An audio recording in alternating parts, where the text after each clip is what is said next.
السلام علیکم ورحمۃ اللہ وبرکاتہ۔ الحمد للہ رب العالمین والصلاة والسلام علی سید المرسلین نبینا محمد وعلی آلہ واصحابہ اجمعین، اما بعد۔ اعوذ باللہ من الشیطان الرجیم، بسم اللہ الرحمن الرحیم۔ وألف بین قلوبہم لو انفقت ما فی الارض جميعا ما ألفت بین قلوبہم ولكن اللہ ألف بینہم انہو عزیز حکیم۔ معزز سامعین کرام و ناظرین اعظام، اللہ رب العالمین کی تعریف کے بعد آج میں آپ حضرات کے سامنے اتحاد و اتفاق اور مسلمانوں کی موجودہ مشکلات سے متعلق دوسری قسط آپ حضرات کی خدمت میں لے کر کے حاضر ہوا ہوں۔ اللہ رب العالمین سے دعا ہے کہ بار الہ ہمیں حق بات کہنے اور اس پر ہم سبھی کو عمل کرنے کی توفیق عطا فرمائے، آمین یا رب العالمین۔ اللہ رب العالمین نے سورہ انفال کی اس آیت کریمہ کے اندر ارشاد فرماتے ہیں کہ اللہ نے ان کے دلوں کے درمیان محبت پیدا کر دی۔ اگر آپ زمین کے سارے خزانے بھی خرچ کر دیتے تو بھی ان کے دلوں میں محبت نہ پیدا کر پاتے، لیکن اللہ نے ان کے دلوں کو جوڑ دیا۔ بے شک اللہ غالب اور حکمت والا ہے۔ صحابہ کرام کا تو یہ حال کہ اسلام لانے کے بعد انہوں نے پشتوں کا جھگڑا منٹوں میں ختم کر دیا، اور ہمارا یہ حال ہے کہ ہم مسلمان گھرانے میں پیدا ہوئے، مسلم گھرانے میں پلے اور بڑھے، اللہ کے فضل و کرم سے اسلام کی دولت سال ہائے سال اور پشت ہائے پشت سے نصیب ہے، مگر ہم ہیں کہ اپنی عداوتوں کو ختم کرنے کے بجائے بڑھاوا دینے میں لگے ہیں، آپسی اختلافات کو مٹانے کے بجائے طول دینا پسند کرتے ہیں، گلے ملنے اور بھائی بھائی بن جانے میں اپنی ہتک سمجھتے ہیں۔ ہم دنیا بھر کے نزاعی چکروں میں مبتلا ہیں اور کسی کو بھی ختم کرنے کی فکر نہیں ہے۔ بتائیے کیا ان حالات میں ہم آگے بڑھ سکتے ہیں؟ کیا ان حالات میں ہم ترقی کر سکتے ہیں؟ کیا اتحاد و اتفاق کی دولت کے بغیر کوئی قوم باعزت زندگی گزار سکتی ہے؟ ہرگز نہیں۔ منفعت ایک ہے، اس قوم کا نقصان بھی ہے۔ ایک ہی سب کا نبی، دین بھی ایمان بھی ہے، حرم پاک بھی، اللہ بھی، قرآن بھی ہے، کچھ بڑی بات کی ہوتے جو مسلمان بھی ہے۔ فرقہ بندی ہے کہیں اور کہیں ذاتیں ہیں، کیا زمانے میں پنپنے کی یہی باتیں ہیں؟ قرآن کہتا ہے انما المؤمنون اخوہ، سب مسلمان بھائی بھائی ہیں۔ نبی اکرم صلی اللہ علیہ وسلم ارشاد فرماتے ہیں المسلم من سلم المسلمون من لسانہ ویدہ، مسلمان وہ ہے جس کی زبان اور ہاتھ سے دوسرے مسلمان محفوظ ہوں۔ حضور صلی اللہ علیہ وسلم کا ارشاد ہے کہ تمام مسلمان فرد واحد کی طرح ہیں۔ اگر آنکھ بیمار ہوگی تو پورا جسم تکلیف محسوس کرے گا، اگر سر بیمار ہو جائے تو پورا جسم تکلیف میں مبتلا ہو جائے گا۔ خواہ کسی عضو میں کوئی تکلیف ہو، اس کا درد، اس کی پریشانی پورا بدن جھیلتا اور محسوس کرتا ہے۔ میرے دوستو، اسی طریقے سے اتحاد و اتفاق کی مثال کہ جس طریقے سے ہمارے بدن کے کسی بھی حصے کے اندر تکلیف ہو، سارا بدن، سارا جسم تکلیف محسوس کرتا ہے۔ مسلمان دنیا کے کسی بھی کونے کے اندر اگر پریشانی میں مبتلا ہیں تو ہمیں اس مسلمان بھائی کی پریشانی کو سمجھنا چاہیے، محسوس کرنی چاہیے، اور اس کی مدد، اس کا تعاون اور اس کے مساعدے کے لیے ہمیں آگے بڑھنا چاہیے۔ اپنے اندر اتحاد و اتفاق پیدا کرنے کی ضرورت ہے، اپنے اختلافات کو مٹا دینے کی ضرورت ہے، گروہی عصبیتوں کو فنا کر دینے کی ضرورت ہے، تبھی ہم کامیاب و کامرا ہو سکتے ہیں۔ بتانے رنگ بو کو توڑ کر ملت میں گم ہو جا، بتانے رنگ بو کو توڑ کر ملت میں گم ہو جا، نہ ایرانی رہے باقی، نہ تورانی نہ افغانی۔ ہمیں یہ بھی دیکھنا ہے کہ کیا ہمارے عمل کے اندر کمزوری تو نہیں آ گئی، کہیں ایسا تو نہیں کہ ہمارے اسلاف جس طرح دین پر عمل کرتے تھے، دین کی خاطر اپنا تن من دھن لٹا دیتے تھے، ہم نے اسے چھوڑ دیا۔ مسلمانوں، سوچو اور غور کرو، کیا یہ حقیقت نہیں کہ ہم نے اپنے اسلاف کے نقش قدم پر چلنا چھوڑ دیا؟ ہمارا اعمال نامہ عمل صالح کی دولت سے مالا مال نہیں، ہم اللہ کے نہیں بنے، اس اسی لیے اللہ بھی ہمارا مددگار نہیں. ہم نے غیروں کی مداقت اپنا لی، غیروں کا تمدن اختیار کر لیا، غیروں کے طور طریقے پسند کر لیے، اسی لیے ہمارا یہ حال ہے. اور ہم آپ دیکھ رہے ہیں کہ آج اس دنیا کے اندر مسلمان کس حالات کے اندر ہے، مسلمان کیسی زندگی جی رہا ہے اور کن حالات سے دوچار ہے. شور ہو گئے دنیا سے مسلمان آبود، شور ہو گئے دنیا سے مسلمان آبود. ہم یہ کہتے ہیں کہ تھے بھی کہیں مسلم موجود، ودا میں تم ہو نصارا تو تمدن میں ہنود. یہ مسلمان ہیں جنہیں دیکھ کے شرمائے یہود. یوں تو سید بھی ہو، مرزا بھی ہو، افغان بھی ہو، تم سبھی کچھ ہو، بتاؤ کہ مسلمان بھی ہو.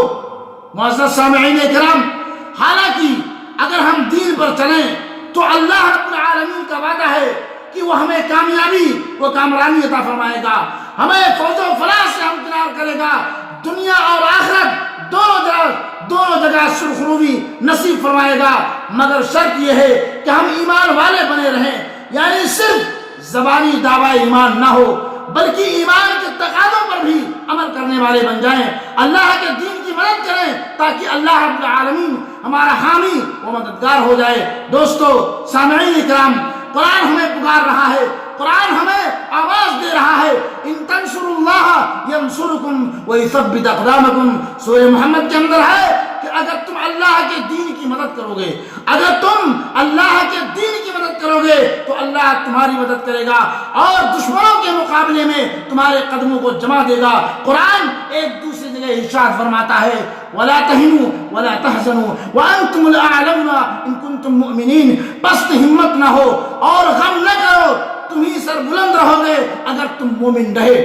قرآن ایک تیسری جگہ ارشاد فرماتا ہے من عمل صالحا من ذکر او انثى وهو مؤمن فلنحيينه حياة طیبة ولنجزینهم اجرهم باحسن ما كانوا يعملون. سورہ نحل کے اندر اللہ رب العالمین ارشاد فرماتے ہیں جو مرد عورت ایمان لانے کے ساتھ ساتھ نیک عمل بھی کریں، ہم انہیں پاکیزہ زندگی عطا کریں گے اور انہیں اس سے زیادہ اور اچھا بدلہ دیں گے جو وہ عمل کرتے ہیں. قرآن یہ بھی کہتا ہے کہ اگر اللہ رب العالمین تمہارا مددگار بن جائے تو پھر کوئی تم پر غالب نہیں آ سکتا، لیکن اگر اللہ تمہیں ذلیل و رسوا کر دے تو پھر اللہ کے مقابلے میں کوئی تمہارا حامی، کوئی تمہارا مددگار، کوئی تمہارا ناصر نہیں ہو سکتا. اسی لیے بھروسہ اللہ ہی پر ہونا چاہیے، مدد اللہ ہی سے مانگنی چاہیے. ان ینصرکم اللہ فلا غالب لکم وَإِن يَخْذُلْكُمْ فَمَنْ ذَا الَّذِي يَنْصُرُكُمْ مِنْ بَعْدِهِ وَعَلَى اللَّهِ فَلْيَتَوَكَّلِ الْمُتَوَكِّلُونَ. سورہ آل عمران اللہ رب العالمین فرماتے ہیں اگر اللہ تمہاری مدد کرے تو تم پر کوئی غالب نہیں آ سکتا، اور اگر اللہ تمہیں ذلیل و رسوا کر دے تو اس سے کون ہے جو تمہاری مدد کرے، اور اللہ ہی پر ہے. مومنوں کو بھروسہ کرنا چاہیے. قرآن صاف صاف اعلان کرتا ہے خلافت فی الارض کے مستحق وہ مومنین ہیں جو اعمال صالحہ کی دولت سے مالا مال ہوں، صرف زبانی دعوی ایمان نہ ہو، دعوے کی عملی دلیل بھی ہو. اللہ رب العالمین ارشاد فرماتے ہیں دو قدم اور آگے چلیے وعد اللہ الذین آمنوا وعملوا الصالحات لیستخلفنہم فی الارض کما استخلف الذین من قبلہم.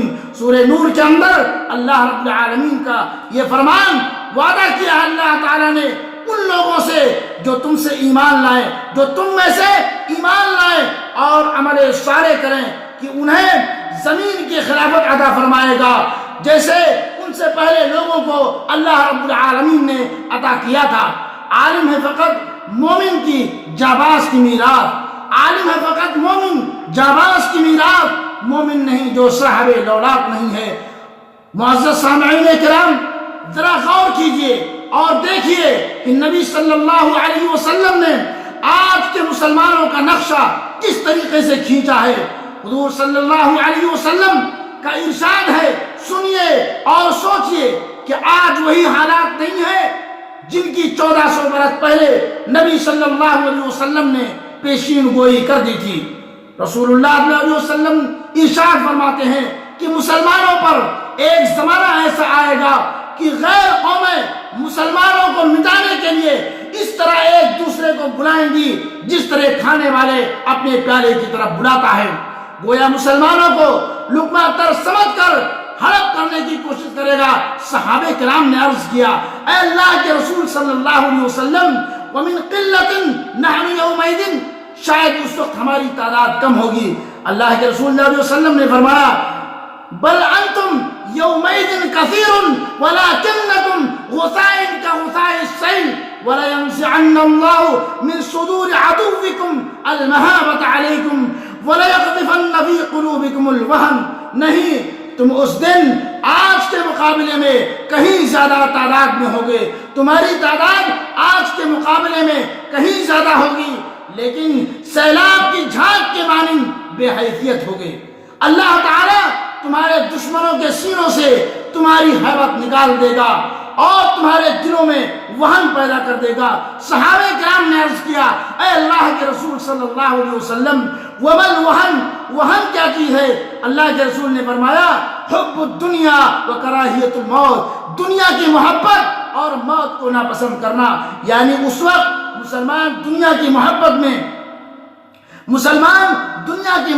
میں مبتلا ہوں گے اور موت سے ڈرنے لگیں گے۔ میرے دوستو آج وہی حالات ہے، آج مسلمان موت سے ڈرنے لگا ہے اور موت سے بھاگنے لگا ہے، لیکن اللہ رب العالمین نے فرمایا تم کہیں بھی چلے جاؤ، کسی بھی شیشے کے محل کے اندر بھی بند ہو جاؤ، لیکن موت تمہیں وہاں بھی پالے گی، موت سے چھٹکارا نہیں ہو سکتا ہے۔ میرے دوستو اب میں اپنی بات کو ختم کرتے ہوئے اپنی یہ اتحاد و اتفاق کی مجلس کو میں ختم کرتا ہوں۔ اے لا الہ کے وارث باقی نہیں ہے تجھ میں، اے لا الہ کے وارث باقی نہیں ہے تجھ میں، گفتار دل برانہ کردار قاہرانہ، تیری نگاہ سے دل سینوں میں کانپتے تھے، کھویا گیا ہے تیرا جذبے قلندرانہ۔